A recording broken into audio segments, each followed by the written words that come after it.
Bismillahirrahmanirrahim. Alhamdulillahirabbil alamin. Wassalatu wassalamu ala al-mab'uts rahmatan lil alamin. Nabiyina Muhammad wa ala alihi wa sahbihi wa man tabi'ahum bi ihsanin ila yaumiddin. Amma ba'd.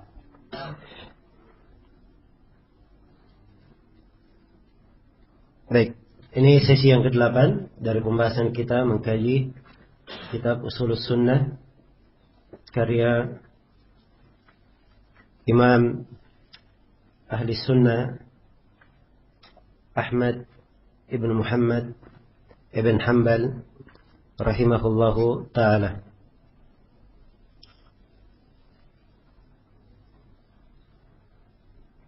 Baik, kita akan memasuki pembahasan keimanan terhadap adabul qabr. Berkata penulis rahimahullahu ta'ala,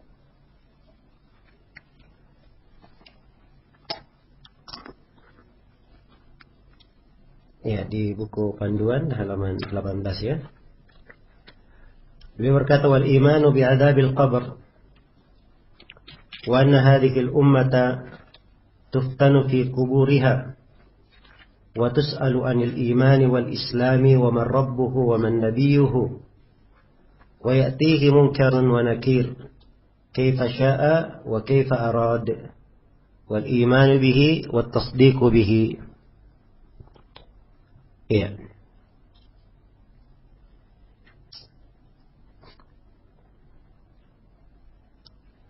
Baik. Kata beliau rahimahullah, dan dari as-sunnah lazimah, sunnah yang wajib adalah beriman kepada akan adanya adab qabr. Ini wawunya ma'tuf ya kepada as-sunnah lazimah. Sebagaimana yang telah dimaklumi di awal pembahasan, Imam Ahmad mulai menerangkan masail dengan menyebutkan sunnah lazimah, sunnah yang mesti diyakini. Siapa yang tidak meyakini satu darinya, maka dia tidak dihitung dari ahli sunnah. Dari hal yang wajib diyakini adalah keimanan akan adanya adabul qabr, adab kubur. Iya.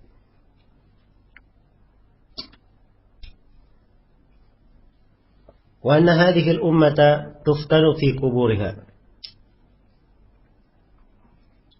Dan bahwasanya umat Islam ini akan mendapatkan fitnah di kuburnya. Wa tus'al, dan mereka akan ditanya anil iman wal Islam, tentang keimanan, tentang keislaman. Wa man rabbuhu, siapa Rabbnya dan siapa nabinya. Wa ya'tihi munkarun wa nakir, dan akan didatangi oleh dua malaikat munkar dan nakir. Kaifa sya'a wa kaifa arad, sesuai dengan kehendak Allah Subhanahu wa taala dan sesuai dengan keinginan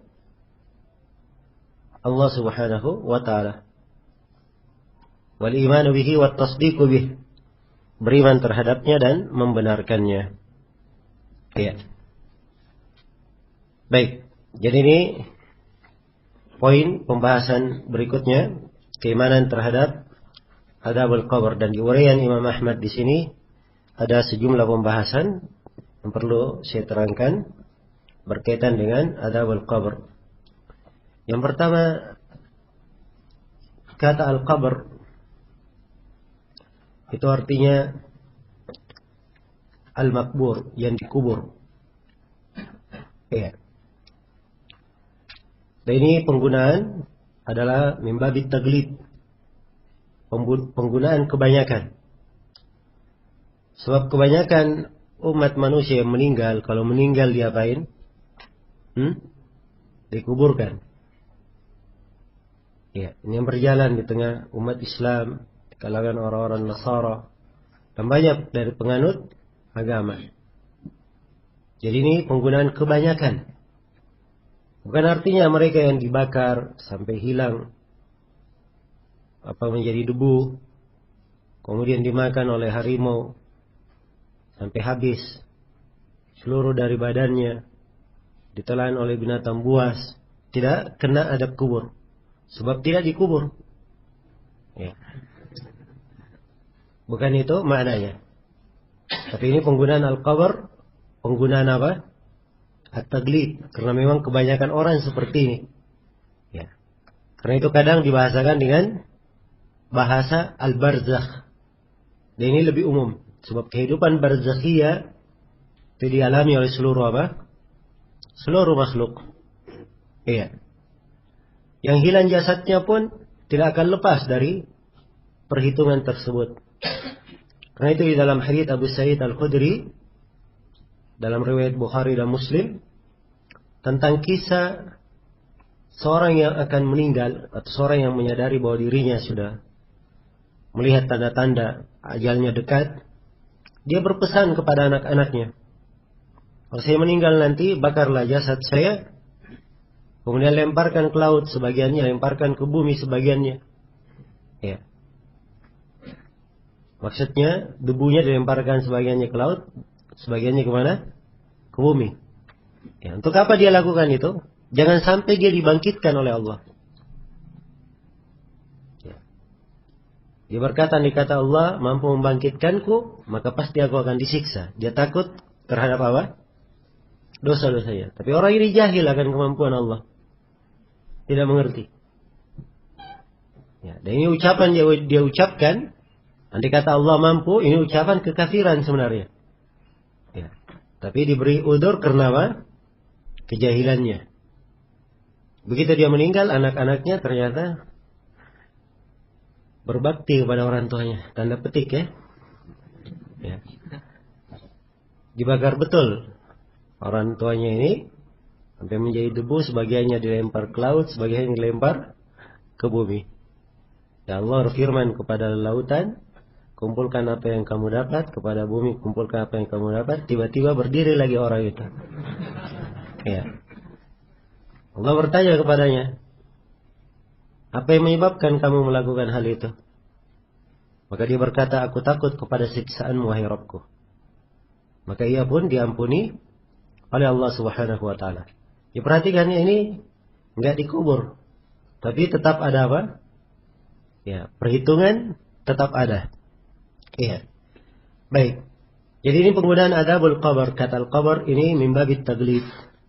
Penggunaan kebanyakan. Yang kedua yang perlu saya ingatkan di sini Imam Ahmad hanya menyebut keimanan kepada adab kubur. Ya, muncul pertanyaan, memang di kubur cuma ada siksaan saja. Kenikmatan di kubur tidak ada. Hah? Ya, ini juga perlu diterangkan. Ya. Sebab banyak dari ahlul bidah, mereka tidak mengingkari apa? Kenikmatan di kubur. Ya. Tapi banyak dari mereka mengingkari adab di kuburan. Ya, karena itu diisyaratkan oleh Imam Ahmad hanya adab saja, bukan artinya tidak ada kenikmatan di kubur. Sebab di kuburan ada yang mendapat kenikmatan dan ada yang mendapat apa? Adab. Ada yang diselamatkan dan ada yang kena siksaan dan kengerian di alam kubur tersebut. Iya. Baik. Kemudian yang ketiga, keimanan terhadap adanya adabul qabr. Ini adalah suatu keyakinan agung di dalam Islam, ditunjukkan oleh dalil dari Al-Quran dan dari hadits Rasulullah sallallahu alaihi wasallam dan disepakati oleh para ulama, tidak ada silang pendapat. Adapun dari Al-Quranul Karim banyak sekali dalil yang menunjukkan tentang hal tersebut. Ya, ada 8 ayat lebih, mungkin sampai 10 ayat. Iya, kalau dipaparkan semuanya. Di antara ayat-ayat yang sangat jelas sekali menunjukkan adanya adabul qabr atau kehidupan di kubur adalah firman Allah Subhanahu wa taala di surah Al-Mu'minun. Hatta idza jaa ahadahumul maut qala rabbi irji'un la'alli a'malu salihan fima tarakt. Kalla innaha kalimatun huwa qailuha wa min waraihim barzakhun ila yaumi yub'atsun. Allah firman sampai ketika salah seorang dari mereka didatangi oleh kematian. Ya, maksudnya ajalnya sudah datang, sudah dijemput oleh al-maut. Maka ia pun berkata, wahai Rabbku, kembalikanlah aku. Ia minta dikembalikan. Dan inilah keberadaan setiap insan yang keluar ruhnya dari jasadnya. Siapapun dia, mukmin maupun kafir, salih maupun fajir. Tiap kali jasadnya, tiap kali ruhnya keluar dari jasadnya, pasti dia menyesal. Yang salih menyesal, kenapa dia tidak beramal lebih baik lagi? Iya. Kalau yang salih saja menyesal, apalagi? Orang yang memang tidak salih, baik kalau dia kafir, waliyadzubillah. Maka ia pun berkata, irji'uni, wahai Rabbku, kembalikanlah aku. La'alli a'malu salihan fima tarakt. Supaya aku beramal salih pada apa yang aku dulu telah tinggalkan. Iya. Sudah luput. Ya. Dan penyesalan yang seperti ini tidak ada gunanya. Sudah berlalu waktunya. Karena itu, hendaknya kita bersyukur kepada Allah. Masih diberi nikmat kesehatan, nikmat kesempatan. Digunakan dengan baik. Untuk bertobat kepadanya. Mempersiapkan amalan-amalan. Untuk menghadap kepada Allah Subhanahu wa ta'ala. Iya. Kalla, kemudian Allah berfirman, kalla, sekali-sekali tidak. Innaha kalimatun huwa qailuha. Sungguhnya kalimat itu, kalimat dia saja yang mengucapkannya. Wa min waraihim barzakhun, di belakang mereka ada alam barzakh. Ila yaumi yub'atsun, hingga hari kebangkitan. Diperhatikan ini, ruhnya sudah keluar. Dan dikatakan di belakangnya ada alam barzakh. Alam barzakh ini di mana? Apakah kehidupan akhirat? Jawabannya bukan. Ya, karena di akhir ayat dikatakan hingga hari kebangkitan. Ya. Jadi hari kebangkitan lain lagi, alam barzakh lain lagi. Kalau di dunia tentunya bukan. Ini ruhnya sudah apa? Sudah keluar dari jasadnya.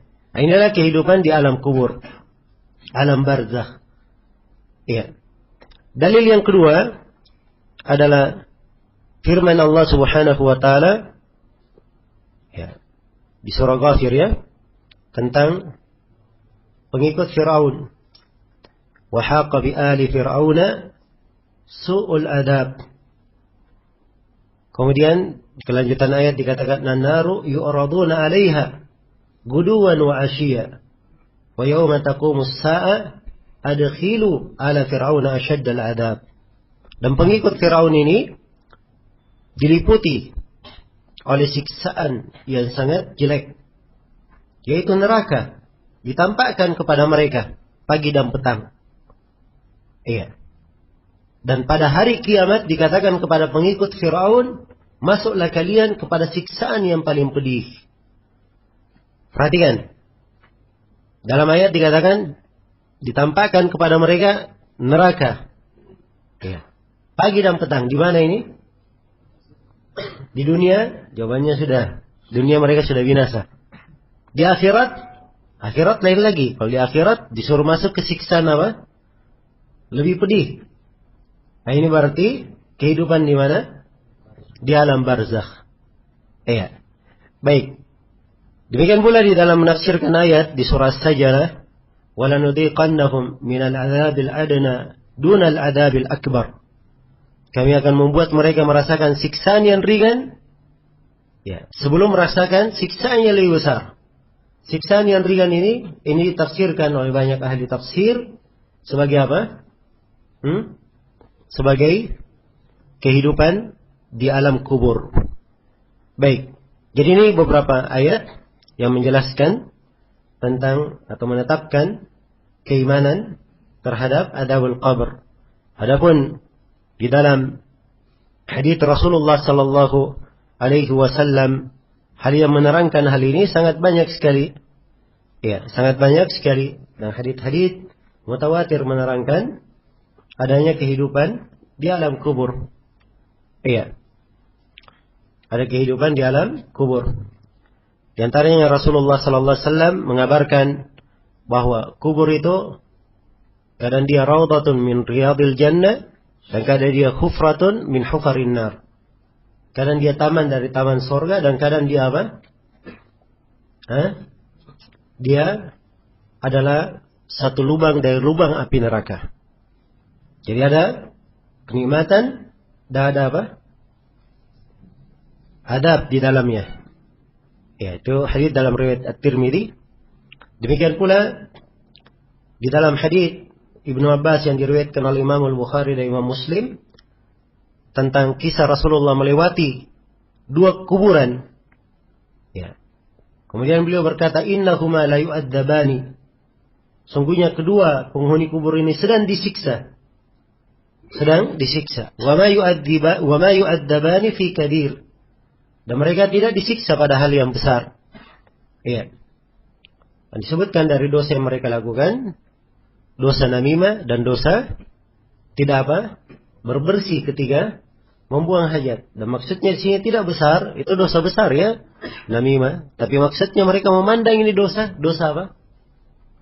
Dosa sepele, tidak besar menurut pandangan mereka. Ya, ini salah satu penafsirannya dari mana? Hadits. Baik.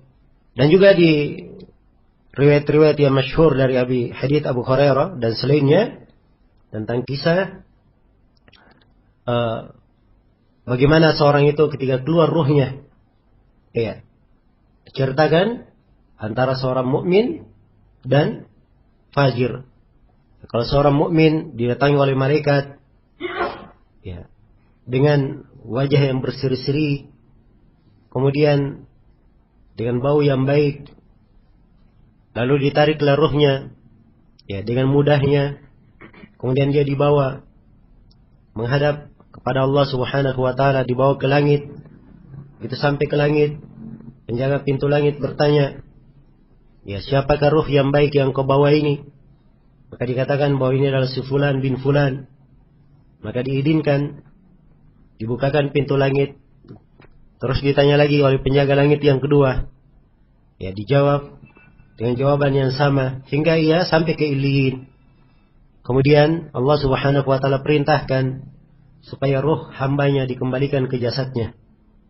Maka dikembalikanlah ruh ini masuk lagi ke jasadnya. Begitu ia berada di jasadnya, ia didatangi oleh Munkar dan Nakir. Kemudian keduanya bertanya dengan 3 pertanyaan yang akan kita sebutkan. Dan dia menjawab dengan sangat mudahnya. Iya. Menjawab dengan jawaban yang dengan sangat mudah dia menjawabnya. Kemudian ia pun diperintah untuk tidur. Ya hingga atau setelah itu disebutkan dilapangkan kuburannya sejauh mata memandang. Ya kemudian akan datang apa? Ya orang yang sangat baik rupanya menemaninya. Ketika ditanya siapakah engkau wahai orang yang sangat baik rupamu? Maka dikatakan kepadanya, aku adalah amalan solehmu semenjak engkau hidup. Maka tidurlah engkau hingga hari kebangkitan. Lalu dibukakan untuknya celah dari sorga. Ini seorang mukmin. Tapi seorang yang fajir, ada beberapa riwayat ya, ada fajir, ada fasik, ada fajir, ada munafik, dan ada kafir. Nah, kalau didatangi oleh malaikat dengan muka yang bengis, ya bau yang tidak enak. Kemudian dicabut ruhnya dengan sangat kerasnya. Lalu ia dibawa ke langit. Maka penjaga langit bertanya, siapakah ruh yang busuk ini? Maka dikatakan dia adalah si fulan bin fulan. Ya, kemudian diperintah supaya dilemparkan ruh tersebut kembali ke mana? Ke jasadnya, tidak diterima di langit. Iya. Maka ia pun dilempar, tersungkur masuk ke jasadnya. Ya. Masuk ke jasadnya. Perhatikan ya, ruhnya dicabut dan ruhnya semuanya kembali ke mana? Ke jasad. Di 2 riwayat, mukmin maupun kafir. Iya. Hanya di Indonesia saja yang ada istilah kalau sudah meninggal ruhnya pergi balas dendam. Gentayangan. Ya. Ini dari kerusakannya di apa? Di masyarakat kita. Sampai anak-anak kecil dari kecilnya memang terdidik seperti itu. Apalagi kalau dia gemar nonton televisi, naudzubillah. Habis sudah. Keyakinannya dari kecil sudah habis apa? Keyakinannya. Nah, baik. Jadi kembali ke jasadnya. Begitu dia sudah masuk ke jasadnya, didatangi oleh Munkar dan Nakir. Ya. Tiap kali dia ditanya, dia hanya berkata, ha la adri, sami'tu an-nasa yaquluna syai'an faqultuhu. Ha, saya tidak tahu. Saya hanya mendengar manusia berucap sesuatu, saya juga ikut mengucapkannya. Iya. Artinya tidak bermanfaat. Seorang itu ikut-ikutan dalam beragama. Iya. Taklid saja. Ya, kalau ditanya apa dalilnya, oh itu guru saya berkata begitu. Dibacakan ayat yang menyelisihinya, oh yang penting guru saya. Ya. Masa guru saya salah, dia juga alim. Ya. Ini kebiasaan ikut-ikutan yang seperti ini akan berbuah penyesalan pada hari kiamat. Ya. Allah mengingatkan dalam Al-Quran, wa yawma ya'addu adh-dhalimu ala yadayhi yaqulu ya laitani ittakhadtu ma'ar rasuli sabila. Ya wailata laitani lam attakhidh fulanan khalila. Laqad adallani 'ani adh-dhikri ba'da idh ja'ani wa kana asy-syaitanu lil insani khadula. Dan hari kiamat itu adalah hari orang zalim, dia menggigit kedua tangannya. Seorang kalau misal di dunia ini kena musibah, kadang nggak terasa dia gigit jarinya, 1, 2 jari. Kenapa? Penyesalannya. Tapi ini 2 tangannya masuk di mulutnya. Saking besarnya apa? Penyesalan dia. Dia berkata, wahai andai kata aku dulu, ya, telah membuat jalan, mengikuti Rasul di jalan itu. Wahai andai kata, wahai betapa celakanya aku. Andai kata dahulu aku di dunia tidak menjadikan si fulan sebagai kekasihku, sebagai kecintaanku, yang dia ikuti, dia panuti. Ya, baru dia menyesal. Nah, karena itu di kehidupan dunia ini, hendaknya seorang hamba, ya, mempelajari agama dengan dalil. Ya, tidak ikut-ikutan. Dan apa yang dia dengarkan dari penuturan agama, hendaknya dia ketahui dalilnya. Dan seperti yang saya sebutkan kemarin, yang para ulama kita tidak mengharuskan kita menghafal apa? Menghafal dalil. Tapi paling tidak seorang dalam keyakinan yang dia pelajari pernah dia dengarkan apa? Dia dengarkan dalilnya. Ya, saya pernah melihat sebagian orang ya menulis ya bahwa gurunya berkata, ya kalau dia bertanya ya tentang sebuah amalan, ya dia tanya kepada gurunya, apa dalil amalan tersebut? Ya. Maka gurunya menjawab, kalau amalan yang baik itu dipertanyakan apa dalilnya, kita tidak akan jadi lagi berbuat kebaikan. Ya.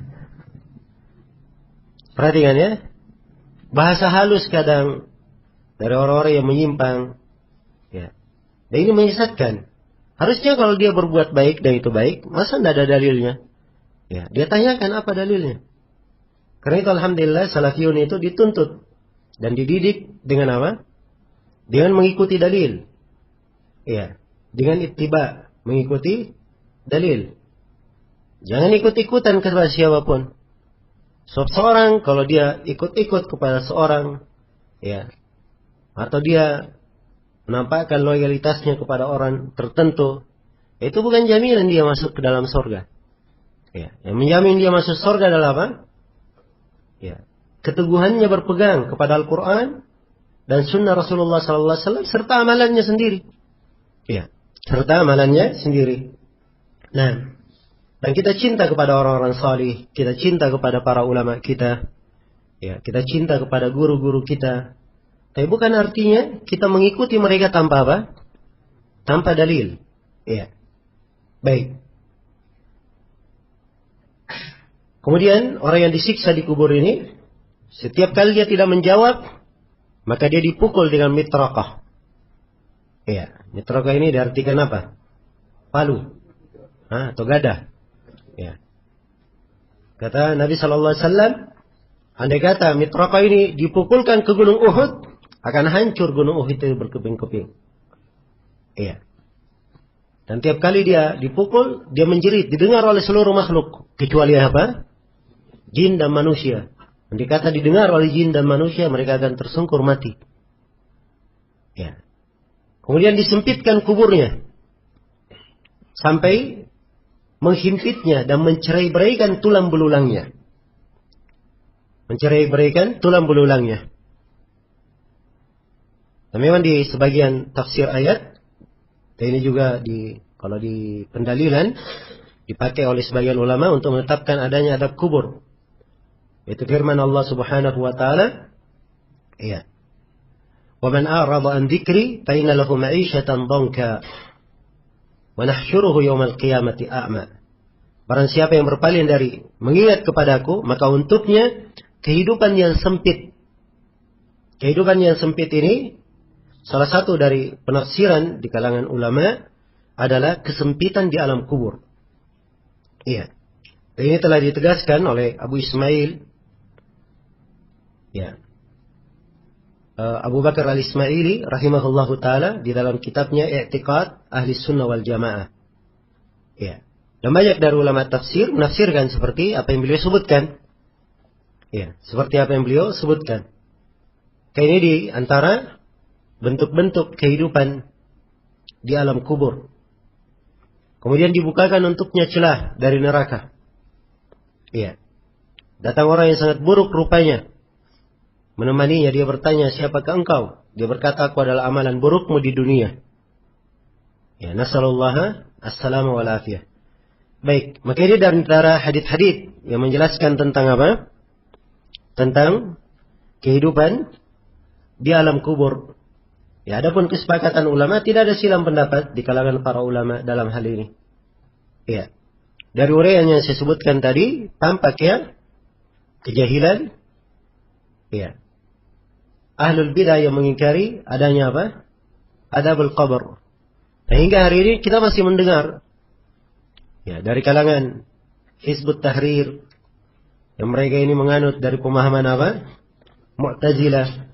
Di antara mereka mengingkari tentang hal ini. Dan mereka anggap haditsnya adalah hadits apa?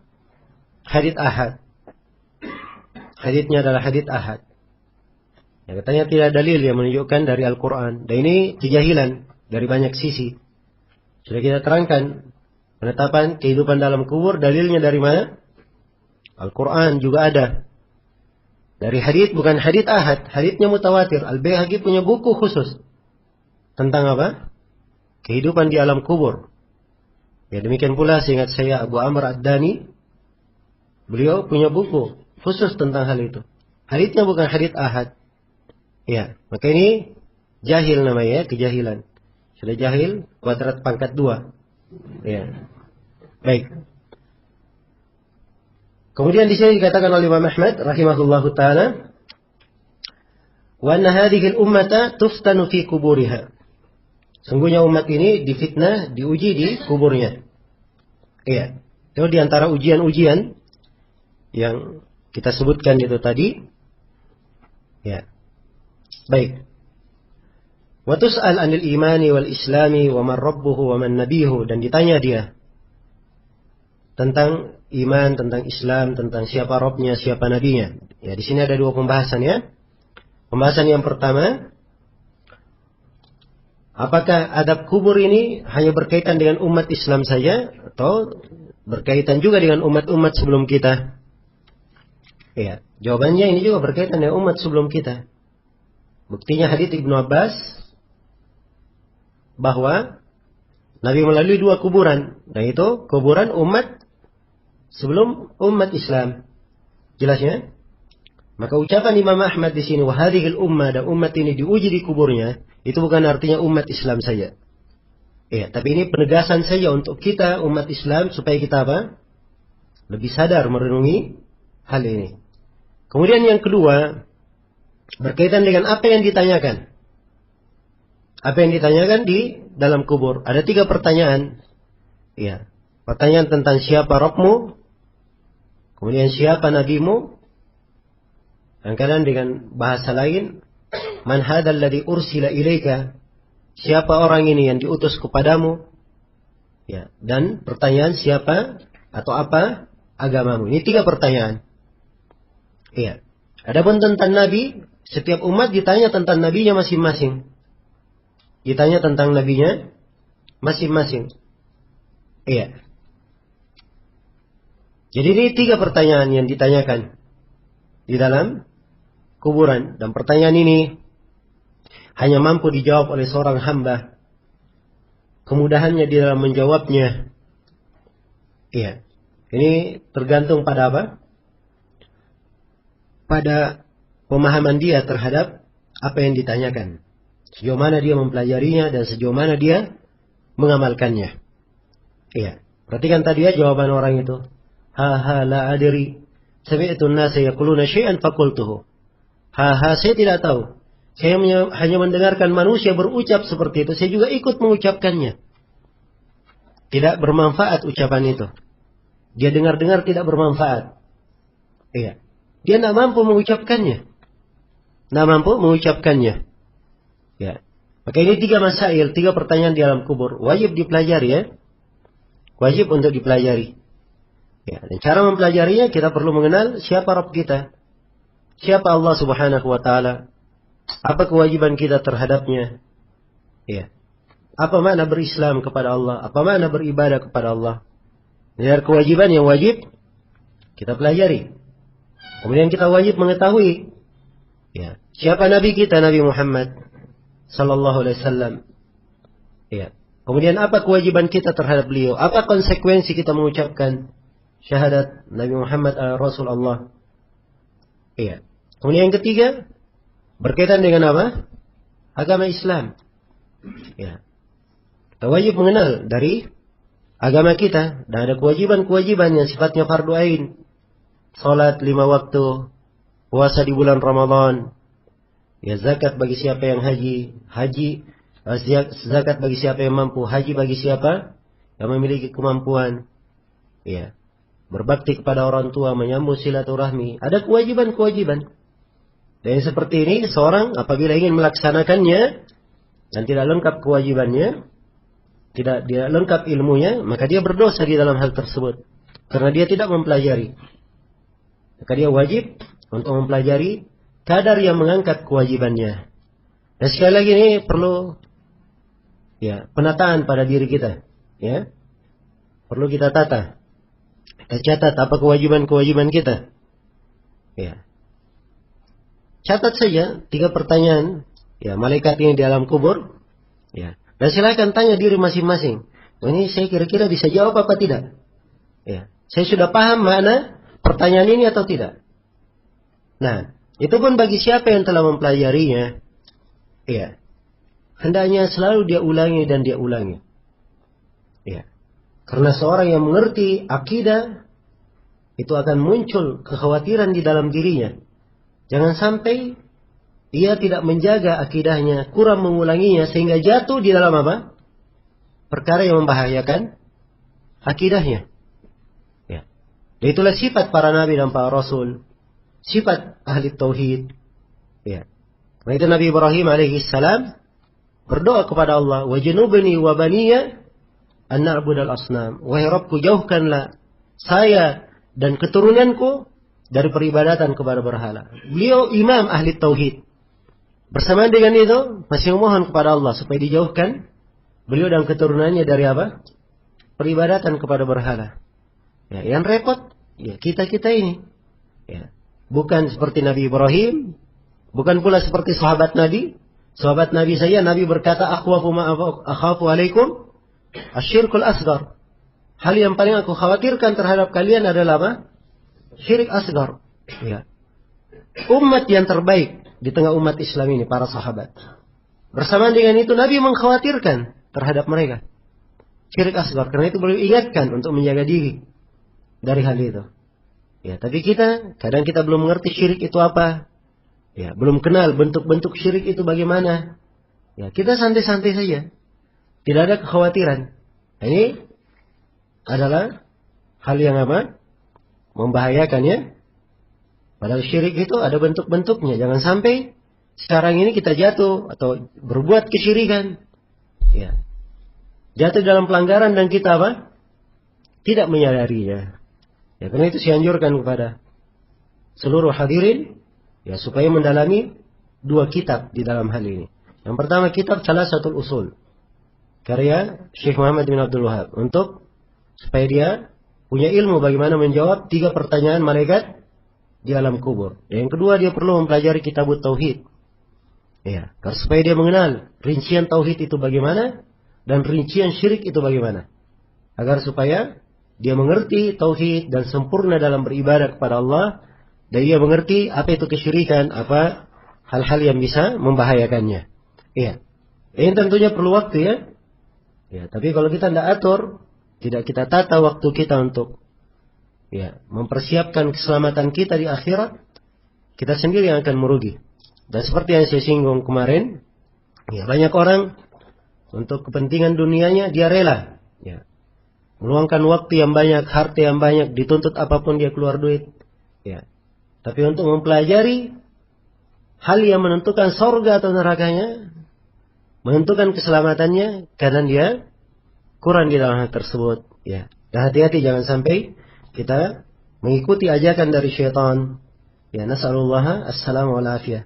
Terbuai di dalam nikmat, ya, terbuai di dalam kesempatan, ya, dan penyesalan itu hanya muncul nanti belakangan setelah luput segala sesuatu itu barulah seorang menyesal, maka ini tentunya tidak akan bermanfaat bagi seorang hamba. Kemudian di sini Imam Ahmad mengatakan wa ya'tihi munkarun wa nakir. Dan dia didatangi oleh munkar dan nakir. Munkar dan nakir adalah 2 malaikat yang bertanya di alam kubur. Iya, munkar dan nakir. Dan disebutkan dalam hadits riwayat At-Tirmidzi malakani azraqani aswadani. Iya, 2 malaikat biru hitam. Iya. Apa artinya ini biru hitam? Ini sebagian ulama ada yang berkata satunya biru, satunya apa? Hitam. Ada yang berkata badannya biru, mukanya hitam. Ala kulli hal di haditsnya disebut seperti itu. 2 malaikat biru hitam. Jadi ada birunya, ada hitamnya. Tidak tahu bagaimana ya hakikatnya. Baik. Jadi 2 nama malaikat, Munkar dan Nakir. Munkar dan Nakir. Inilah yang memfitnah di kubur, bertanya di kuburan. Ya. Dan disebutkannya sifat-sifat Munkar dan Nakir. Ya, di sebagian riwayat disebutkan bagaimana suaranya. Ya, memang dari mendengar suara Munkar dan Nakir saja, orang yang tidak punya keimanan, tidak mungkin dia bisa menjawab. Iya. Karena itu, sekali lagi, keimanan dan tauhid, serta akidah yang benar, itulah yang menguatkan seorang hamba. Kemarin saya sudah bacakan ayat ya. Yuthabbitullahu alladhina amanu bilqawli tsabit fil hayatid dunya wa fil akhirah. Allah mengukuhkan orang-orang yang beriman dengan ucapan yang sabit, dengan kalimat la ilaha illallah di kehidupan dunia dan di kehidupan akhirat. Di kehidupan akhirat masuk di dalamnya kehidupan di mana? Di alam kubur. Sebab kuburan kata Nabi sallallahu alaihi wasallam, awwalu manazilil akhirah. Adalah awal persinggahan negeri akhirat. Ya, dan inilah yang menjadi sebab ya disebutkannya pembahasan tentang keimanan kepada azab kubur ini di buku-buku akidah, sebab ini masuk dalam rangkaian keimanan kepada apa? Keimanan kepada hari akhirat. Kemudian dikatakan di sini oleh Imam Ahmad, kaifa syaa Allah wa kaifa arad.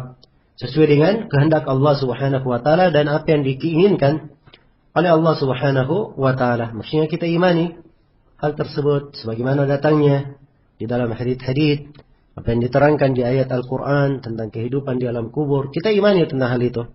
Wal imanu wat tasdiqu bihi, beriman dan membenarkannya. Baik, sekira kadar ini cukup ya untuk pembahasan azab kubur. Kemudian berikutnya tentang pembahasan syafaat. Iya. Berkata Imam Ahmad rahimahullahu taala, wal imanu bi syafa'atin nabiy sallallahu alaihi wasallam wa bi qaumin yakhrujuna minan nar ba'da mahtaraqu wa saru fahma fayu'maru bihim ala nahrin ala babil jannah kama ja'a al-athar kaifa syaa Allah wa kama syaa inma huwa al-iman bihi wat tasdiq bih. Baik.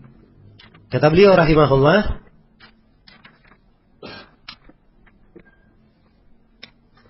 ya. Wal imanu, dan beriman. Ini masih lanjutan dari as-sunnah al-lazimah.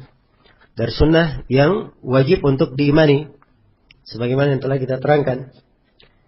Ya. Di syafaatin Nabi sallallahu alaihi wasallam, mengimani syafaat Nabi sallallahu alaihi wasallam. Nah, ini pembahasan tentang syafaat. Pembahasan tentang syafaat. Nabi memberi syafaat. Wa biqaumin yakhrujuna minan nar, dan juga wajib kita imani ada satu kaum mereka keluar dari api neraka.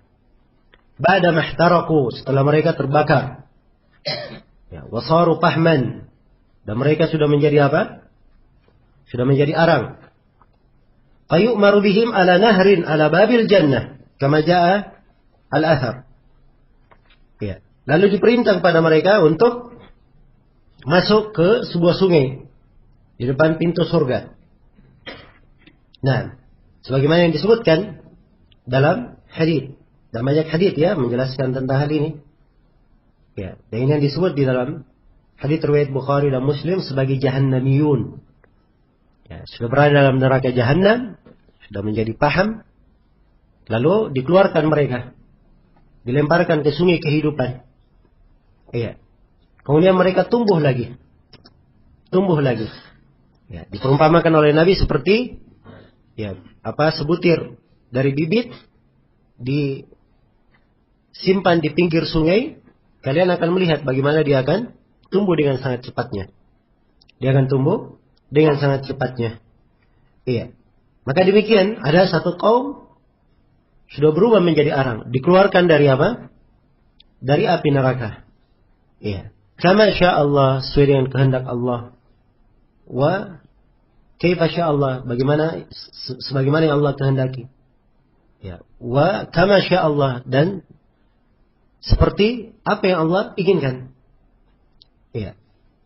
Kewajiban kita innama huwal iman wa tasdiqu bihi, beriman ya dengan syafaat dan satu kelompok yang keluar dari neraka ini dan membenarkannya.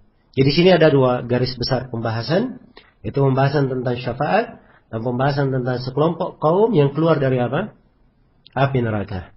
Ya, dan ini diikutkan memang di dalam pembahasan syafaat satu kaum yang keluar dari api neraka ini, sebab mereka keluar dari api neraka itu salah satu sebabnya dia keluar dari api neraka karena apa?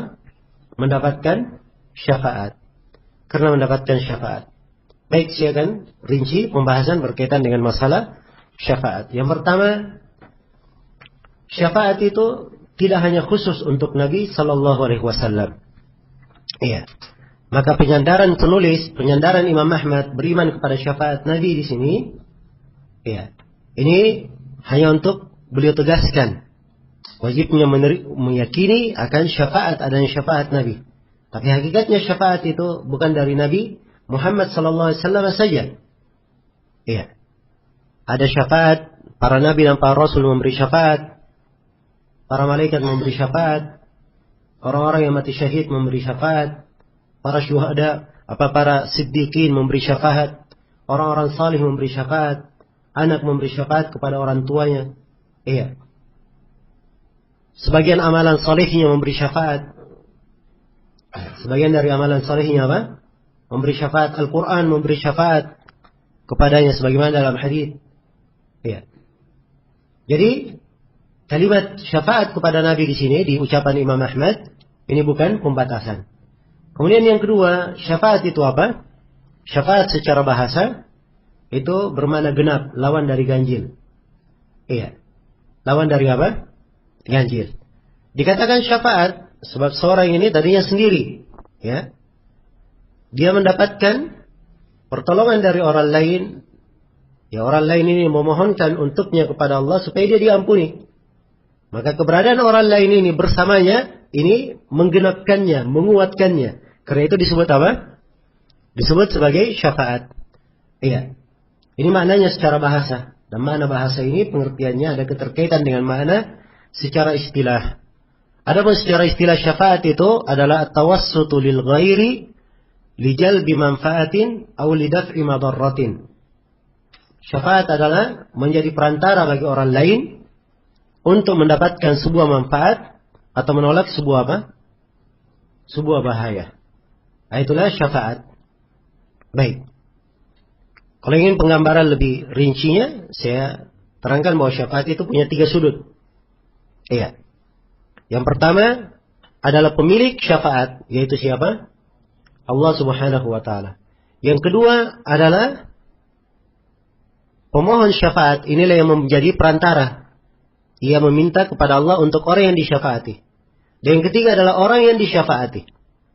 Orang yang disyafaati. Ada 3 sudut. Ya, kalau ingin lihat realnya, berada di dalam hadits riwayat Bukhari dan Muslim tentang kisah syafaatul udma, syafaat terbesar. Ya, yang syafaat ini adalah milik Rasulullah sallallahu alaihi wasallam. Syafaat yang terbesar maksudnya Nabi memohon kepada Allah untuk makhluk agar supaya hisab dipersegera. Ini yang disebut dengan nama apa? Asy-syafaatul udma. Ya. Disebutkan di dalam kisah syafaatul udma tentang apa keberadaan manusia di padang mahsyar menanti, menunggu. Ya, penantian yang sangat lama ya, seperti yang telah kita terangkan. Sangat mengerikan, matahari dekatkan di atas kepala. Ya, manusia berkeringat sesuai dengan amalannya masing-masing. Ada yang berkeringat sampai menutupi mata kakinya, ada yang berkeringat sampai ke betisnya, ke lututnya, ke pinggangnya, ke dadanya, ke lehernya. Ada yang bahkan keringatnya menenggelamkannya, waliyadzubillah. Ya, bisa dipahami ya, betapa dahsyatnya hari itu. Ya, hari ini saja kalau kita di bawah terik matahari, keringat apapun dia, nggak ada keringatnya sampai ke mata kaki. Hah? Ini keringat ada yang sampai ke mata kaki. Ada yang sampai tenggelam oleh apa? Oleh keringatnya. Nasallallahu al-afiyah. Iya. Dan di antara manusia ada yang dituduhi di bawah tuduhan arsy Allah Subhanahu wa ta'ala. Iya.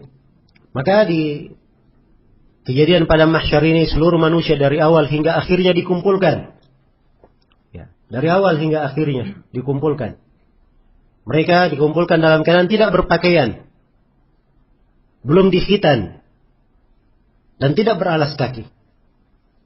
Tidak beralas kaki. Iya. Sebagian sahabat bertanya, Rasulullah, kalau begitu saling melihat. Maka Nabi sallallahu alaihi wasallam menjawab, al-amru asyaddu min dalik. Perkara pada hari itu lebih dahsyat daripada itu. Tidak ada kesempatan saling lihat melihat. Saking dahsyatnya hari tersebut. Tidak ada lagi anak yang ingat kepada ibunya, kepada ayahnya, kepada saudaranya, kawan ingat kepada kawannya, suami ingat kepada istrinya. Ya, tidak ada lagi yang ingat itu. Semuanya memikirkan apa? Dirinya sendiri. Ya. Karena lamanya penantian di padang mahsyar ini, manusia pun mendatangi para nabi. Mereka mendatangi para nabi. Ya. Mula-mula mereka mendatangi Nabi Adam sebagai ya, ayah manusia, nabi yang pertama. Ya. Maka Nabi Adam alaihissalam menyebutkan bahwa Allah telah murka pada hari ini, kemurkaan yang Allah tidak murka semisal itu sebelumnya dan tidak akan murka seperti itu setelahnya. Ya, dan Nabi Adam menyebutkan dosanya yang pernah dia perbuat. Padahal dosa Nabi Adam itu sudah diampuni. Ya. Bersamaan dengan itu, dia masih mengkhawatirkannya pada hari tersebut. Maka dia berkata, nafsi, nafsi, diriku, diriku. Pergilah kalian kepada Nabi Nuh. Maka manusia pun mendatangi Nabi Nuh. Nabi Nuh juga menjawab dengan jawaban yang sama. Ya. Mereka pun mendatangi para nabi yang lainnya, mendatangi Nabi Musa, Nabi Ibrahim, Nabi Isa, ya. Dan akhirnya mereka mendatangi Nabi Muhammad sallallahu alaihi wasallam. Maka Nabi Muhammad berkata, ana laha. Akulah memang yang diberi syafaat itu. Akulah memang yang diberi syafaat tersebut. Maka berdirilah Rasulullah sallallahu alaihi wasallam, kemudian beliau bersungkur sujud di bawah arsy Allah Subhanahu wa taala. Dan beliau memuji Allah Subhanahu wa taala dengan mahamid, pujian-pujian. Ya. Yang kata Nabi sallallahu alaihi wasallam, dibukakan untukku pujian-pujian yang sebelumnya beliau belum pernah mengetahuinya. Ya. Dan pujian-pujian itu kata Nabi, aku belum bisa mengucapkannya pada hari ini. Iya. Pujian-pujian yang agung. Ya, perhatikan ya. Syafaat, beliau tidak langsung memohon syafaat. Ya, tapi mula-mula Nabi Shallallahu Alaihi Wasallam memuji Allah, ya, beribadah kepadanya, ya, memohon keridhaannya. Hingga Allah Subhanahu Wa Taala berfirman, ya, ya Muhammad irfa ra'sak, wahai Muhammad angkatlah kepadamu, wasal tu'ta, apa wakul yusma, berucaplah akan didengar ucapanmu, wasal tu'ta, mintalah engkau akan diberi, washfa tushaffa, dan mintalah syafaat engkau akan diberi syafaat tersebut. Maka Nabi Muhammad pun sallallahu alaihi wasallam memohon kepada Allah supaya hisab dipersegera. Ya. Maka setelah Nabi Muhammad memohon, itulah kejadian seterusnya. Wa jaa rabbuka wal malaku saffan saffa, datanglah Rabbmu dan para malaikat bersaf-saf. Ini mulai hisab, didatangkan neraka jahanam. Ya. Kemudian dihisablah hamba-hamba tersebut. Diputuskan siapa yang di sorga dan siapa di mana yang di neraka. Baik. Jadi tampak dari sini apa yang disebut dengan syafaat, bahwa pemilik syafaat itu adalah siapa? Allah Subhanahu Wa Taala. Yang disyafaati di kisah tadi adalah siapa? Yang disyafaati adalah makhluk, ya, seluruh makhluk. Iya. Dan yang memohon syafaat untuk mereka kepada Allah adalah siapa? Nabi Muhammad Sallallahu Alaihi Wasallam. Jelas, ya? Jadi ini 3 sudut berkaitan dengan syafaat. Ya, karena itu harus dipahami. Walaupun dia minta syafaat kepada Nabi, Nabi itu bukan pemilik syafaat. Pemilik syafaat adalah siapa? Adalah Allah Subhanahu Wa Taala. Baik. Jadi ini yang dimaksud dengan syafaat. Iya. Kemudian dari hal yang perlu saya terangkan juga bahwa syafaat itu beraneka ragam. Iya. Syafaat itu beraneka ragam. Tentunya yang paling didahulukan di pembahasan syafaat memang Nabi Sallallahu Alaihi Wasallam. Iya, adalah Nabi Sallallahu Alaihi Wasallam. Karena itu kita akan sebutkan ada 8 bentuk syafaat Nabi Sallallahu Alaihi Wasallam. Ada syafaat yang khusus bagi beliau, dan ada syafaat ya bersyirikat antara beliau dan para nabi, para malaikat, mereka juga dan selainnya, ya, mereka juga memberi syafaat di dalamnya. Syafaat yang pertama yang khusus bagi Nabi adalah syafaatul udma yang kita sebutkan tadi. Syafaatul udma. Iya. Syafaat yang kedua yang khusus bagi Nabi adalah syafaat untuk penduduk surga masuk ke dalam surga. Iya. Sebab pintu surga itu tidak akan dibuka hingga Nabi Muhammad sallallahu alaihi wasallam ya, memohon agar meminta supaya pintu surga dibuka. Ya, karena itu manusia sudah berada di depan pintu surga. Ya. Tidak dibukakan untuk mereka hingga datang Nabi Muhammad, beliau mengetuk pintu surga. Ketika ditanyakan, "Siapakah engkau?" Maka beliau menjawab, menyebut dengan namanya. Maka penjaga pintu surga berkata, "Terhadap engkau lah aku diperintah untuk membukanya." Iya. Maka dibukalah pintu surga tersebut. Ini khusus bagi Nabi Sallallahu Alaihi Wasallam. Iya. Syafaat yang ketiga khusus juga bagi beliau. Ya, tidak diberikan kepada selainnya adalah syafaat Nabi untuk pamannya Abu Talib. Iya. Di mana Abu Talib ini diharusnya di dalam neraka di lapisan yang paling bawah. Abu Talib ini. Tapi dengan syafaat Nabi Sallallahu Alaihi Wasallam, ia menjadi makhluk yang paling ringan siksaannya di neraka. Ya, tetap kekal di dalam neraka, tapi makhluk paling apa? Paling ringan siksaannya. Ya, apa siksaannya? 2 terompa, 2 sendal yang dipanaskan. Belum lagi kaki masuk, ya, menginjak sendal ini, kepalanya sudah mendidih. Kepalanya sudah mendidih. Ini naudzubillah siksaan yang apa? Paling ringan di dalam neraka. Yang ringannya saja luar biasa kehancurannya. Bagaimana pula yang lainnya? Nasallallahu assalamu wal afiyah. Semoga Allah Subhanahu wa taala menjaga kita semua dari api neraka. Ya. Maka ini siapa? Abu Talib diberi syafaat oleh Nabi sallallahu alaihi wasallam. Ya, dan ini syafaat yang ketiga khusus untuk Nabi. Syafaat yang keempat sebagiannya mengatakan khusus bagi Nabi. Ya, tapi ini silang pendapat ya di kalangan ulama. Dan sebagian ulama menguatkan bahwa ini tidak khusus bagi Nabi, yaitu syafaat untuk sekelompok dari umat, mereka masuk dalam surga tanpa hisab dan tanpa apa? Tanpa adab. Iya. Sebab telah syahid dalam hadits Ibnu Abbas, riwayat Bukhari dan Muslim, ketika ditampakkan umat-umat itu kepada Nabi sallallahu alaihi wasallam, ketika ditampakkan umat beliau, ya, diberi kabar gembira kepada Nabi. Ya, wa fihim atau wa ma'ahum 70,000 yadkhuluna al-jannata bighairi hisabin wala adab. Bersama mereka ada 70.000 orang masuk surga tanpa hisab dan tanpa apa? Dan tanpa adab. Iya. Masuk surga tanpa hisab dan tanpa adab. Baik. Ini 70.000 orang.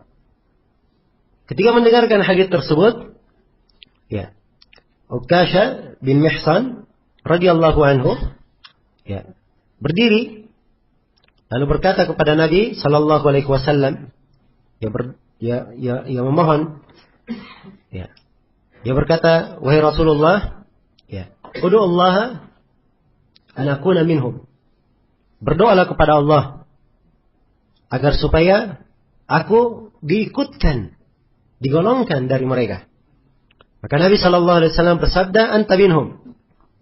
Ya, engkau dari apa? Dari mereka. Ini syafaat ya dari Nabi sallallahu alaihi wasallam untuk siapa? Ukasha bin Mihsan radhiyallahu anhu. Iya. Maka berdiri orang yang kedua lagi. Dia berkata, ya Rasulullah, ya, doakan saya supaya saya termasuk dari mereka. Kata Nabi sallallahu alaihi wasallam, sabaqaka biha Ukasha. Ukasha telah mendahului engkau. Ya. Nah, ini dari keindahan jawaban Nabi ya. Nabi tidak berkata, oh kamu tidak. Ya, tapi beliau berkata, Ukasha telah apa? Telah mendahuluimu. Ya, sebab kalau dijawab lagi, engkau termasuk dari mereka, mungkin akan berdiri lagi yang lain, berdiri lagi yang lain. Semuanya apa? Ya, minta di dalam hal tersebut. Ya, baik. Maka ini dari keindahannya Rasulullah sallallahu alaihi wasallam ya di dalam mendidik umatnya. Ya, dan terdapat di dalam hadis yang saya bacakan tadi, ya, penegasan bahwa ada dari umat ini 70.000 orang yang masuk surga tanpa hisab dan tanpa adab. Iya. Dan telah syah dan valid dari Rasulullah sallallahu alaihi wasallam, beliau menerangkan bahwa ada tambahan ya di dalam hal ini. Ada tambahan, yaitu dari hadits Abu Umamah Al-Bahili radhiyallahu anhu, di mana Rasulullah sallallahu alaihi wasallam bersabda, wa'adani Rabbi subhanahu ayyudkhilal jannata min ummati 70,000 la hisab alaihim wala adab ma'a kulli 1,000 70,000 wa 3 hasayat min hasayati Rabbi azza wa jal. Ya, kata Rasulullah sallallahu alaihi wasallam, Rabbku subhanahu telah menjanjikan kepadaku, iya, untuk memasukkan 70.000 dari umatku ke dalam surga tanpa hisab dan tanpa adab terhadap mereka. Iya. Bersama dengan 70.000 itu, setiap 1.000-nya atau bersama dengan setiap 1.000 dimasukkan lagi 70.000. Dimasukkan 70.000 dan 3 kali cidukan dari cidukan Allah azza wa jalla. Iya, 3 hasayat. Baik. Ini kemuliaan tambahannya, ya 70.000. Disebut dalam hadis Ibnu Abbas. Di hadis Abu Umamah disebutkan tambahan bersama dari 70.000 ini, setiap 1.000-nya ditambah lagi berapa? 70.000. Ya, jadi jumlahnya semua berapa? Ya, 70.000 bagi 1.000 dikali 70.000. 4.900.000. Ya. Ya, hitung aja kalau tidak percaya. Baik. Yang 4.900.000. Ya. Kemudian ditambah lagi dengan 3 cidukan dari Allah Subhanahu wa taala, diambil dari yang berada dari manusia ini, yang terambil ini, yang terciduk ini, itulah yang apa? Yang dimasukkan juga ke dalam surga tanpa hisab dan tanpa adab tambahannya. Jadi luas sekali rahmat Allah Subhanahu wa taala. Nah, baik. Jadi ini syafaat yang keberapa ini? Syafaat yang keempat. Baik, syafaat yang ke 5 adalah syafaat untuk penduduk sorga, ya, sehingga derajatnya di sorga lebih ditinggikan. Derajatnya di sorga lebih ditinggikan. Dan ini dalilnya adalah hadits riwayat Bukhari dan Muslim tentang kisah Abu Salamah radhiyallahu anhu ketika meninggal. Nabi sallallahu alaihi wasallam mendoakannya, Allahumma ighfir li Abi Salamah warfa' darajatahu fil mahdiyyin. Allahumma ighfir lana wa lahu ya rabbal alamin. Allahumma qsah lahu fi qabri wa nawwir lahu fihi. Kata beliau berdoa, ya Allah, ampunilah Abu Salamah. Tinggikanlah derajatnya di Al-Mahdiyin. Di mana? Di sorga. Ya. Tinggikan derajatnya di Al-Mahdiyin, di sorga kelak. Ya Allah, ampunilah kami dan Abu Salamah, wahai Rabbul Alamin. Ya Allah, lapangkanlah dia di dalam kuburnya. Perhatikannya permohonan Nabi. Dilapangkan di mana? Di kuburnya. Dan ya Allah, cahayakanlah, berilah cahaya untuknya di dalam kuburnya. Ini doa Nabi untuk Abu Salamah radhiyallahu anhu. Iya. Karena itu, kata para ulama, ini adalah bentuk dari syafaat. Bentuk dari syafaat. Dan dimaklumi bahwa surga itu bertingkat-tingkat ya. Ya. Di sebagian tingkatan surga saja, antara 2 tingkatannya itu 100 derajat. 100 derajat. Mungkin ada sebagian orang di tingkatan bawah, dengan syafaat, dia lebih naik lagi tingkatannya. Iya. Baik, ini yang keberapa? Yang kelima. Kemudian syafaat yang ke-6 adalah satu kaum yang seimbang antara kebaikan dan kejelekannya. Seimbang antara kebaikan dan kejelekannya. Dan mereka menjadi ashabul araf. Berada di araf antara surga dan neraka. Maka dengan syafaat Allah subhanahu wa ta'ala memasukkannya kemana? Ke dalam surga. Ini syafaat yang keberapa? Yang ke-6. Syafaat yang ke-7, sebagian ulama ada yang menghitung 7 ini cuma 1, dan sebagian ulama ada yang menghitungnya menjadi 2. Ya, kita hitung 2 saja supaya menjadi 7 dan 8, supaya lebih detail. Ya. Yang ke-7 adalah syafaat, yang ke-7 dan ke-8, judul utamanya, judul globalnya adalah apa? Ya, syafaat untuk pelaku dosa besar. Dan pelaku dosa besar ini terbagi 2. Ada pelaku dosa besar, ya, dihitung dari kebaikannya dan dosanya lebih besar. Dosanya lebih besar. Maka orang yang seperti ini, ya, tentunya arahnya kemana? Ke neraka. Tapi dengan syafaat ia diampuni. Ya, kemudian dimasukkan ke dalam surga. Tidak jadi masuk apa? Tidak jadi masuk neraka, tapi dimasukkan ke surga dengan syafaat. Dan yang kedua dari pelaku dosa besar, dan ini yang ke-8, kalau urutan kita dari awal, yang ke-8 adalah orang yang pelaku dosa besar yang sudah masuk dalam neraka. Sudah di dalam neraka. Maka dengan syafaat dia dikeluarkan dari neraka. Kemudian dimasukkan kemana? Ke dalam surga. Nah, ini untuk 2 yang terakhir ini, inilah yang diingkari oleh ahlul bid'ah. Dari kalangan al-wa'idiyah. Dari kalangan orang-orang khawarij dan apa? Mu'tazilah. Iya. Sebab ini tidak masuk akal di kepala orang-orang khawarij dan kepala orang-orang Mu'tazilah. Mereka punya kaidah bahwa pelaku dosa besar itu kekal di mana? Di dalam neraka. Iya, tidak ada istilah bahwa pelaku dosa besar dapat syafaat. Jelas ya? Karena itu mereka menolak 2 jenis syafaat ini. Dan ini adalah pendapat yang batil. Ucapan mereka adalah ucapan yang apa? Yang batil. Karena Rasulullah sallallahu alaihi wasallam telah bersabda, "Syafaati li ahli al-kaba'ir min ummati." Syafaatku aku berikan kepada pelaku dosa besar dari umatku. Iya. Baik. Jadi dengan ini selesai sudah saya uraikan 8 bentuk syafaat. 8 bentuk ini diterangkan oleh Ibnu Abil Iz dalam Syarah Al-Aqidah At-Tahawiyah, dan banyak dari ulama kita yang menerangkan buku-buku akidah menguraikan 8 jenis syafaat ini. Baik.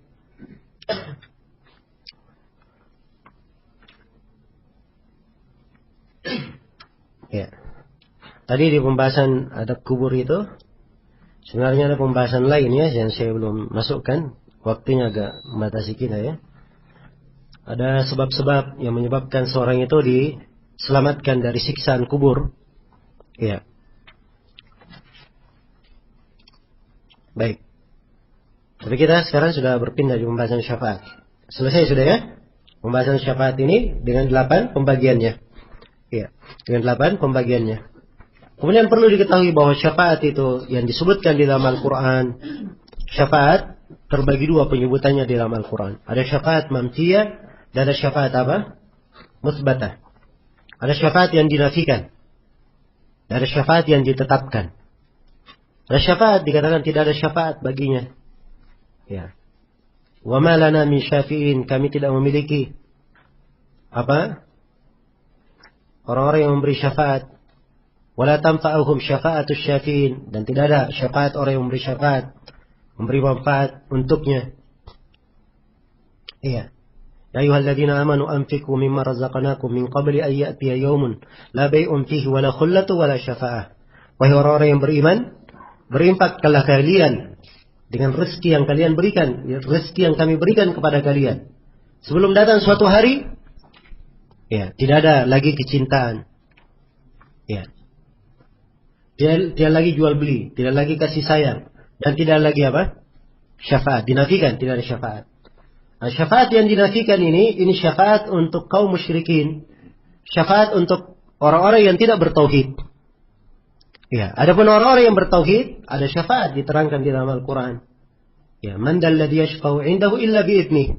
Tidak ada yang memberi syafaat di sisinya kecuali dengan izin Allah Subhanahu wa taala. Wa kam min malakin fis samawati la tughni syafa'atuhum syai'an illa min ba'di an ya'dana Allahu liman yasha'u wa yarda. Betapa banyak dari para malaikat di langit, ya, syafaat mereka itu tidak bermanfaat sama sekali.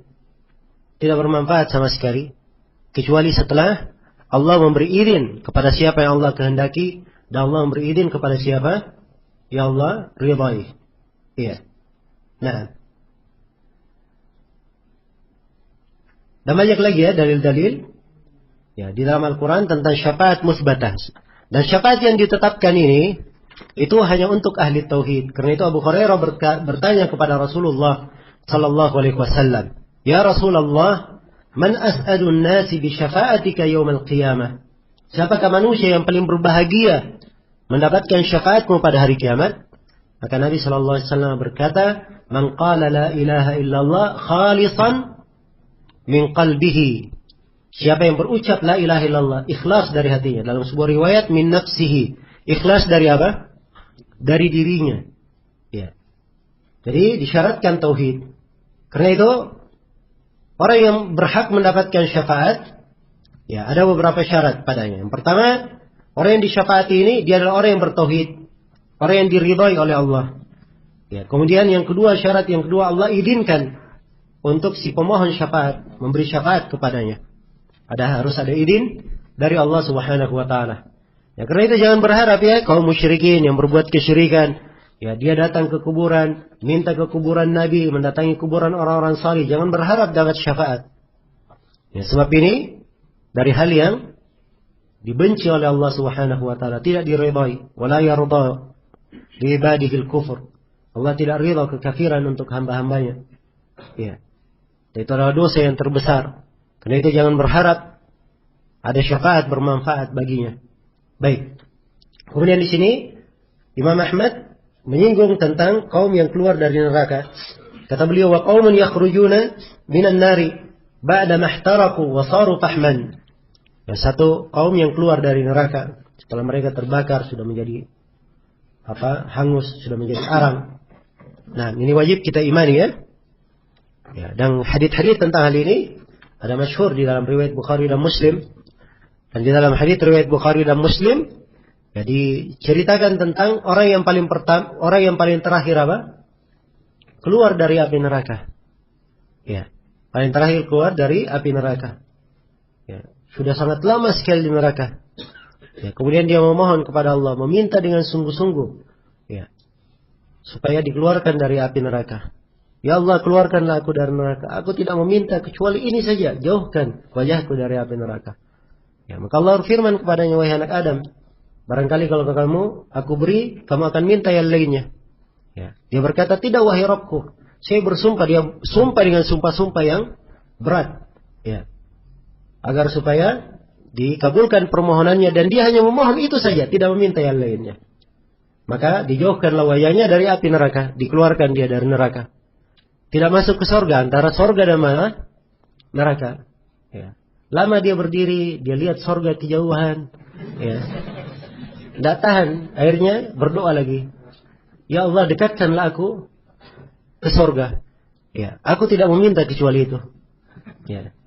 Maka Allah berfirman, Ma agdarak ya bna Adam. Betapa pengkhianatnya kamu, wahai anak Adam. Ya. Bukankah kamu telah bersumpah? Maka terus dia memohon, tidak memohon kecuali itu saja. Maka dikabulkan oleh Allah, didekatkan ke surga. Begitu dia melihat keindahan surga, ya, dia tidak lain lagi. Akhirnya dia memohon kepada Allah Subhanahu wa Ta'ala. Baik, itu hadits panjangnya di dalam As-Sahihain.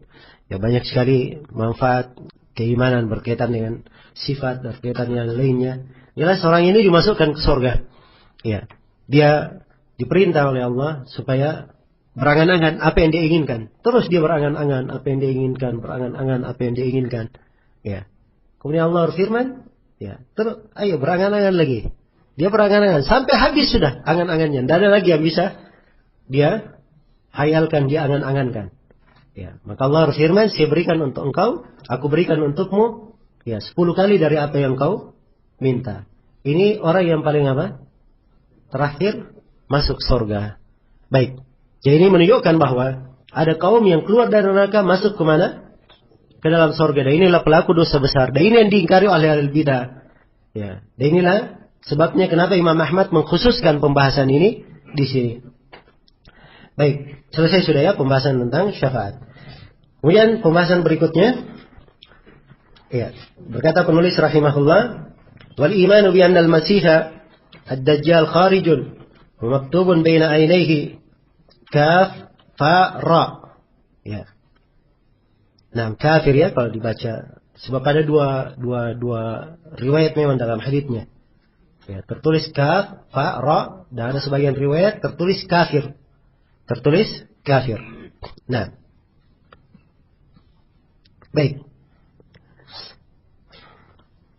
Wal haditsul lati ja'at fihi wal iman bi anna dhalika kain. Wa anna Isa ibn Maryam yanzilu fayaqtulahu bi Babilud. Ya. Ini dua pembahasan ya di sini tentang yang pertama, ya garis pokok pembahasan di sini pertama tentang apa? Ya, keimanan akan keluarnya apa? Dajjal. Yang kedua, keimanan bahwa Nabi Isa akan turun dan apa? Membunuh Dajjalin. Ya, berkata Imam Ahmad, wal imanu, dan juga beriman, annal Masih ad-Dajjal, bahwa al-Masih ad-Dajjal akan keluar. Ya, dikatakan al-Masih ad-Dajjal sebab apa? Ad-Dajjal ini dia diberi kemampuan oleh Allah bisa menghidupkan, bisa mematikan. Iya, bisa menghidupkan, bisa apa? Matikan. Jadi disebut Al-Masih. Nah, Ad-Dajjal. Dia akan keluar. Dan hadits-hadits tentang akan keluarnya Dajjal ini adalah hadits yang mutawatir. Ada dalam riwayat Bukhari dan Muslim. Iya, hadits-haditsnya. Dan penetapan tentang adanya Dajjal, berlindung dari fitnahnya, ini adalah hal yang dimaklumi di dalam hadits-hadits yang sahih. Ya, kita sendiri dalam salat diperintah untuk berlindung dari apa? Dari 4 perkara. Kata Nabi sallallahu alaihi wasallam, "Idza tashahhada ahadukum falyasta'id billahi min 4." Apabila salah seorang telah membaca tasyahhud, hendaknya dia berlindung kepada Allah dari 4 perkara. Allahumma inni a'udzubika min adzabi jahannam wa min adzabil qabr wa min fitnatil mahya wal mamati wa min syarri fitnatil masiihid dajjal. Ya Allah, aku berlindung kepadamu dari siksa neraka jahannam, dari azab kubur, dari fitnah kehidupan dan kematian, serta fitnah al-masiihid dajjal. Ya. Diperintah ya di dalam hadis. Walaupun jumhur berpendapat membaca doa ini hukumnya sunnah, Syekh Al-Albani beliau kuatkan hukumnya wajib. Ya, dan ini saya anggap pendapat lebih kuat ya, sebab tidak dalil yang memalingkannya dari hukum wajib, karena hadisnya memberi makna apa? Perintah. Baik, berlindung dari 4 hal, salah satunya dari Al-Masihid Dajjal. Ya, Ini dibaca oleh setiap muslim di dalam salatnya. Nah, dia berlindung dari Ad-Dajjal ini. Baik. Dan Dajjal adalah sosok yang hakiki. Tidak seperti yang disangka oleh sebagian dari ahlul bidah mengatakan bahwa Dajjal itu dari mana bahasa artinya pendusta. Adapun sosoknya tidak ada yang dikatakan Dajjal. Ya. Ini adalah kedustaan terhadap syariat ya. Ya, kedustaan terhadap syariat. Sebab Ad-Dajjal ini adalah sosok hakiki. Dajjal adalah apa? Sosok yang hakiki. Ya. Disebutkan penggambarannya, sifatnya di dalam hadits-hadits. Ya, di dalam hadits Nawas bin Sam'an, ya, ketika dia cerita tentang kisah keislamannya, dan dulunya sebelumnya beliau adalah seorang Nasrani, ya, lalu terdampar di sebuah pulau. Ya, di tengah laut terdampar di sebuah pulau. Ya, kemudian mereka di kisahnya itu, ya panjang kisahnya, dia temui Dajjal. Ya, dilihat Dajjal terbelenggu tangannya dengan rantai di kepala.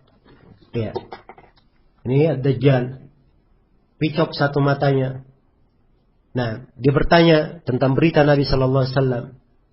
Maka kisah ini diceritakan kepada Nabi Sallallahu Alaihi Wasallam. Maka Nabi Sallallahu Alaihi Wasallam, afwan ya, saya tadi sebut Nawas bin Sam'an, Tamim bin Aus Ad-Dari ya, kisah Tamim bin Aus Ad-Dari. Memang ada hadits lain berkaitan dengan Dajjal dari riwayat An-Nawas bin Sam'an, tapi itu hadits lain. Baik, maka Tamim bin Aus Ad-Dari ini ya menceritakan kepada Nabi, dan Nabi pun menceritakan kisah tersebut kepada para sahabat, karena sebelumnya Nabi telah menceritakannya kepada para sahabat. Ya. Jelas ya?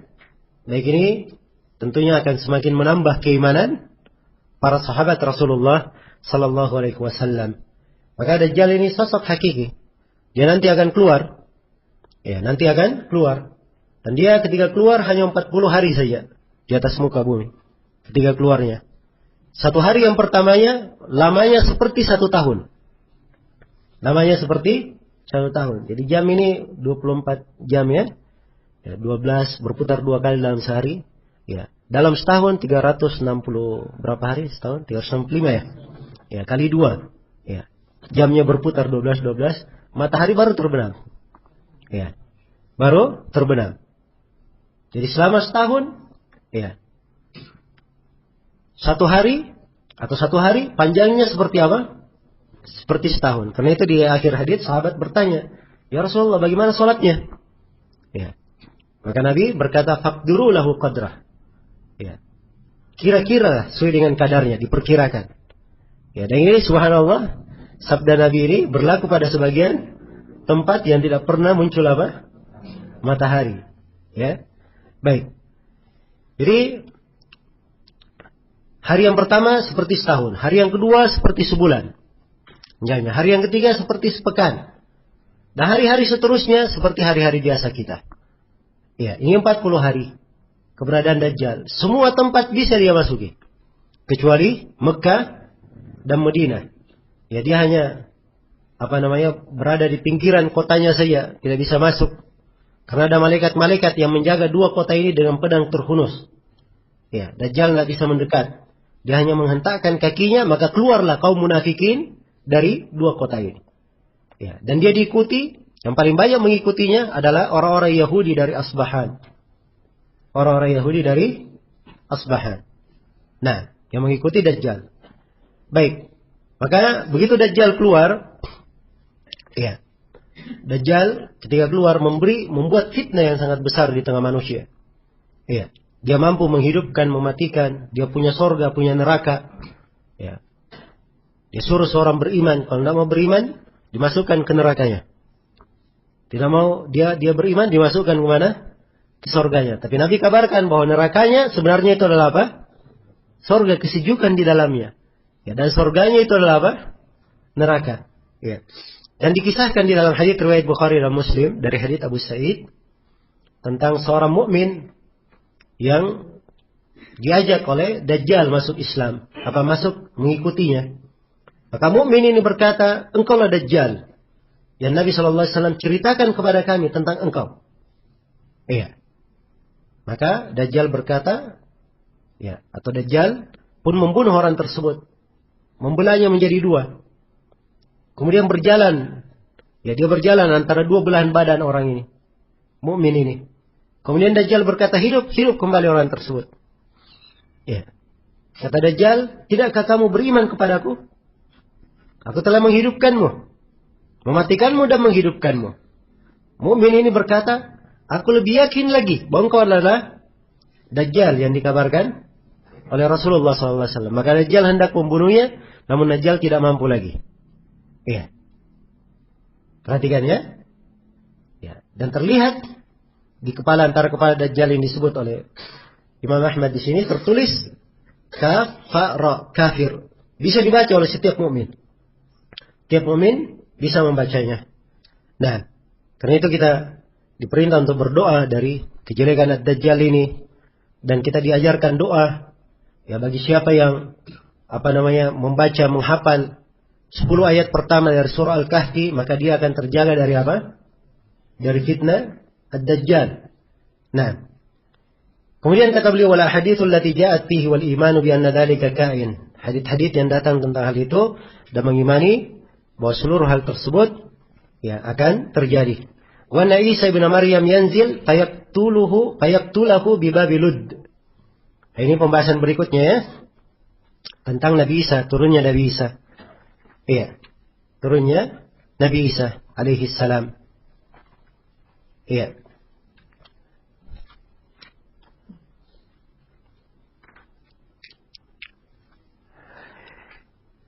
Dan ini tentunya berurut ya, yang disebut oleh Imam Ahmad rahimahullahu ta'ala.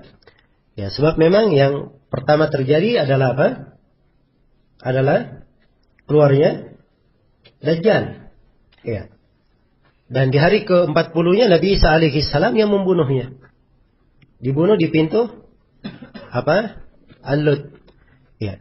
Dan telah syah di dalam Sahih Muslim, ada hadits-hadits sahih di sini, bahwa Nabi Isa alaihi salam itu turun dalam keadaan beliau bersandar berpegang pada dua pundak malaikat. Ya.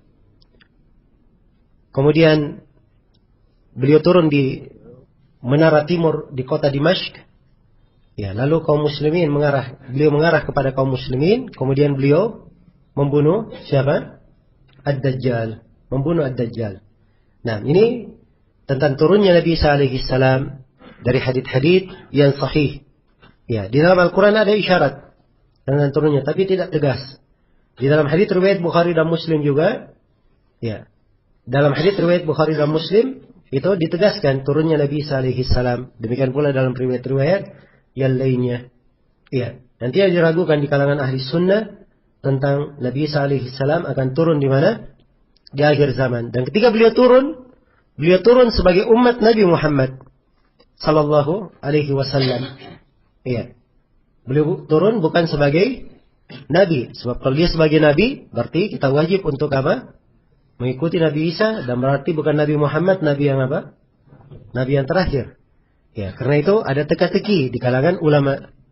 Ya, ada dari umat Islam lebih afdal daripada Abu Bakar dan Umar. Ya, jawabannya siapa? Nabi Isa alaihi salam. Jelas ya? Ya, sebab umumnya di pembahasan sahabat, orang kenalnya sahabat yang paling afdal siapa? Abu Bakar, kemudian Umar. Nah, ada yang lebih afdal darinya, yaitu Nabi Isa alaihi salam. Maksudnya ketika Nabi Isa turun nanti di akhir zaman. Baik. Ketika Nabi Isa alaihi salam ya turun, ya beliau menjadi umat Nabi Muhammad, dan beliau salat di belakang Imam Mahdi. Ya, di belakang Imam Mahdi. Dan Imam Mahdi adalah dari keturunan Nabi Muhammad sallallahu alaihi wasallam. Nama beliau dan nama ayahnya sama dengan nama Nabi Muhammad dan nama ayah beliau. Imam Mahdi namanya juga Muhammad bin Abdullah. Ya, Muhammad bin Abdullah. Baik. Dan Imam Mahdi ini adalah imam kaum muslimin. Ya, dan disebutkan ya kejadian fase berikutnya, keluar Ya'juj dan Ma'juj. Ya. Dan seterusnya dari kejadian-kejadian yang berkaitan dengan tanda-tanda hari kiamat. Baik. Selesai sudah ya pembahasan tentang hal ini. Ya wallahu ta'ala, waktunya sudah habis sebenarnya, tapi tidak apa-apa, kita jawab sedikit pertanyaannya.